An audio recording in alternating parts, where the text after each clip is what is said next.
మీరు ఎలాంటి బిజినెస్ చేస్తున్నా ఏఐ టూల్స్ ద్వారా మీ బిజినెస్ ని డబుల్ చేసుకోవచ్చు. జస్ట్ 49 రూపీస్కే ఏఐ టూల్. హాయ్ హలో నమస్తే, welcome back to Suman TV. ప్రస్తుతం మనతో పాటు ఉన్నారు సైకాలజిస్ట్ ప్రతిమా కురవిద్ది గారు. మేడంతో మాట్లాడదాం. నమస్తే మ్యామ్. నమస్తే అండి.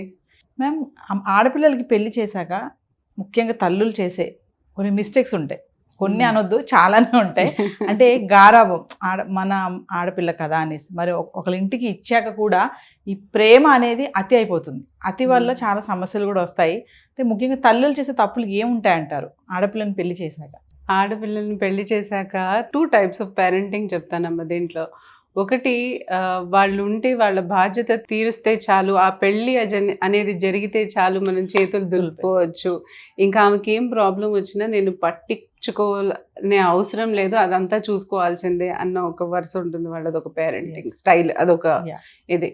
రెండోది వచ్చేసి వాళ్ళు చేతులు పట్టుకునే ఉంటారనమాట. ఇంకా ఇది నాది అంటే అంత గారవం, అంత ప్రేమ ఉండడంలో తప్పు లేదమ్మా. పెళ్ళయిన తర్వాత పిల్ల మనది కాదనుకోవడం అన్నది అసలు అసాధ్యం ఏ పేరెంట్స్కైనా. అది ఒక బంధం. ఆడపిల్ల అనగానే ఆ ప్రేమ ఉంటుంది వాళ్ళకి.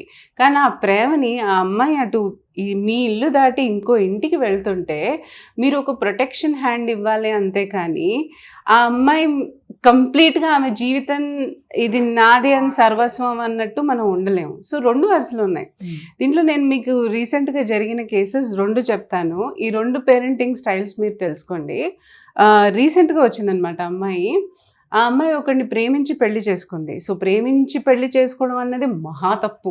ఫస్ట్ ఆఫ్ ఆల్ వాళ్ళకి ఇష్టం లేని పెళ్లి చేసుకుంది కాబట్టి పేరెంట్స్ ఏం చేశారు, సరే నువ్వు పెళ్లి చేసుకున్నావు కదా, నీ కర్మ ఏదో నువ్వు అనుభవించు, ఇంకా ఏ ప్రాబ్లం వచ్చినా నువ్వు మా ఇంటికి రాకూడదు అని ఒక కండిషన్ పెట్టారు ఈ అమ్మాయికి.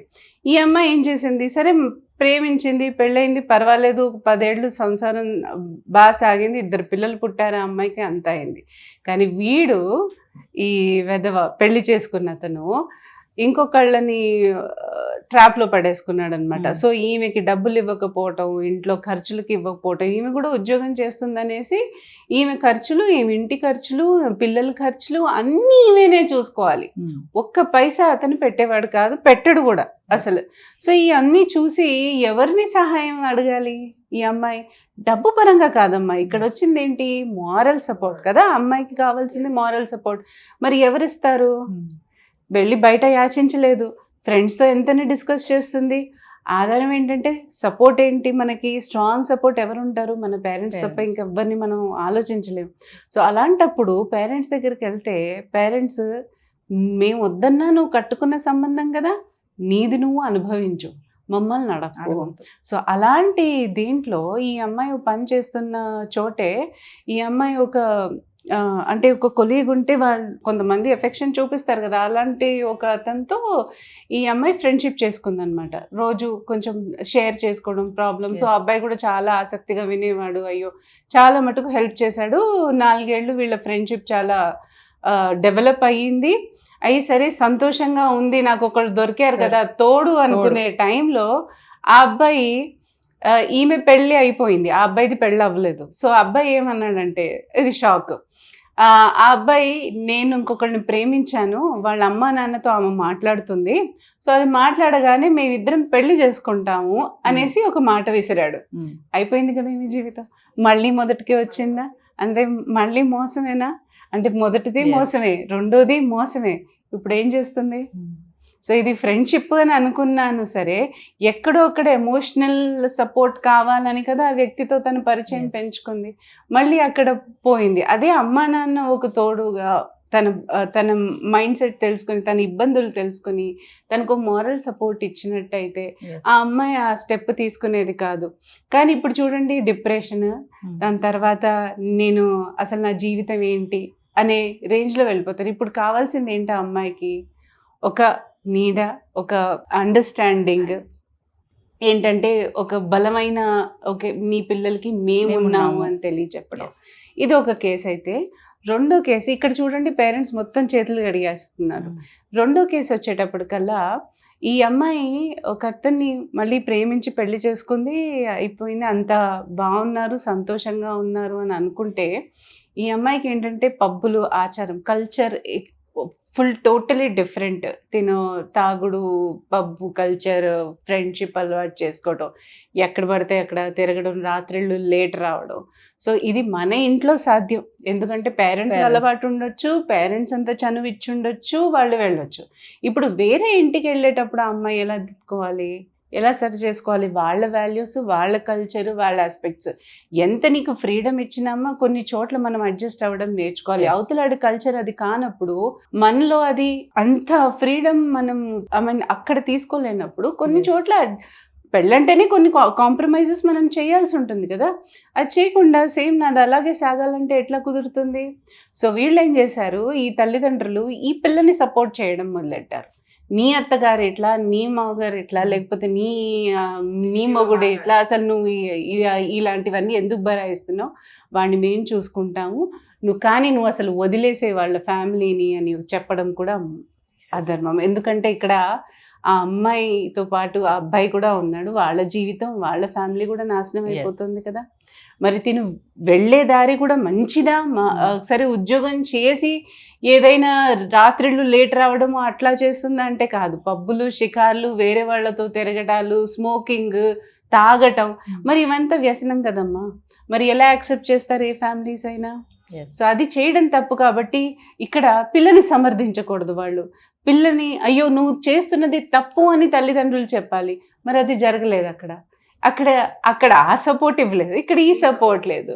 సో రెండును తప్పే అమ్మా. నన్ను అడిగితే 3 చోట్ల మనం అర్థం చేసుకోవాలి ఆడపిల్లకి ఏది కావాలో అని 3 సూత్రాలు ఉంటాయి. 1 మానిటరీ ఫండ్స్, అంటే ఫైనాన్షియల్ సపోర్ట్ ఏమన్నా కావాలి. మారల్ సపోర్ట్, తన మైండ్ సెట్ని చూసి నిజంగానే తనకి ఎక్కడ అవసరం ఉందో, ఎక్కడ మారల్ వాల్యూస్, తనకు ఏమంటారు, ఒక మైండ్ సెట్కి కావాల్సిన ఇది ఏదైతే స్ట్రెంగ్త్ మనం ఇవ్వాలో అది ఇవ్వచ్చు, మారల్ వాల్యూస్.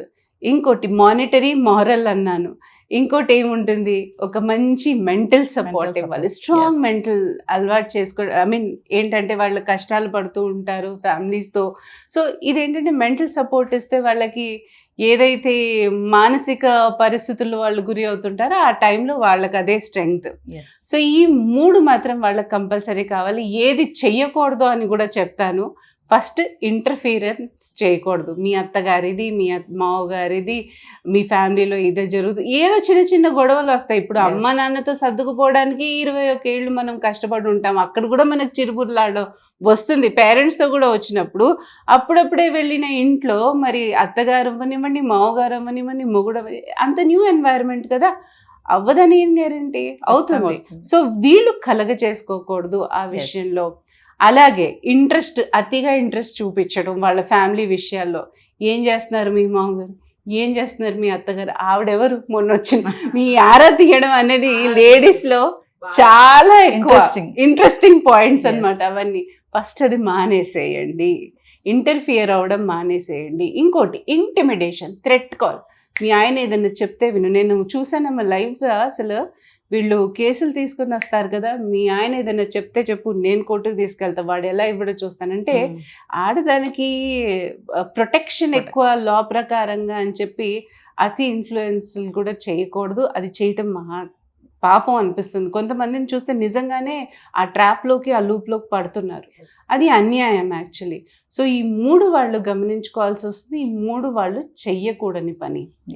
సో 3 ఐలు చెప్పాను, 3 ఎంలు చెప్పాను. వాళ్ళు ఏది ఫాలో అవుతే అది కరెక్ట్. అంటే మీ సెకండ్ కేటగిరీ చెప్పారు కదా, అక్కడ అతి ప్రేమ అనర్థం కదా. చాలా అతి ప్రేమ ఉంది, అతి గారాబం, వాళ్ళకి అతి చనువు, ఫ్రీడమ్ కూడా. అసలు అలా ఇవ్వడం మూలాన ఆ అమ్మాయి నష్టపోతుందా, తన బిహేవియర్లో ఏదైనా తేడా వస్తుందా, రేపు పొద్దున తన పిల్లల్ని కూడా అలాగే పెంచుతుందమ్మా? ఒప్పుకుంటారా? లేదు. తాగి తిరిగితే ఒప్పుకుంటుందా? లేదు. మరి తను చేయకూడని తప్పు తను చేసి వేరే వాళ్ళ దగ్గర నుంచి మనం ఆశించలేం కదా. మనం ముందు జాగ్రత్తలు మనం తీసుకోవాలి. ఏది తప్పు, ఏది కరెక్ట్ అన్నది మనం తెలుసుకోవాలి. అలాగే మన పిల్లలకి కూడా ఆ వాల్యూస్ అనేది ఇవ్వాలి. సో అతి గారాబం మాత్రం అది మహా తప్పు. Thank you thank you so much అండి.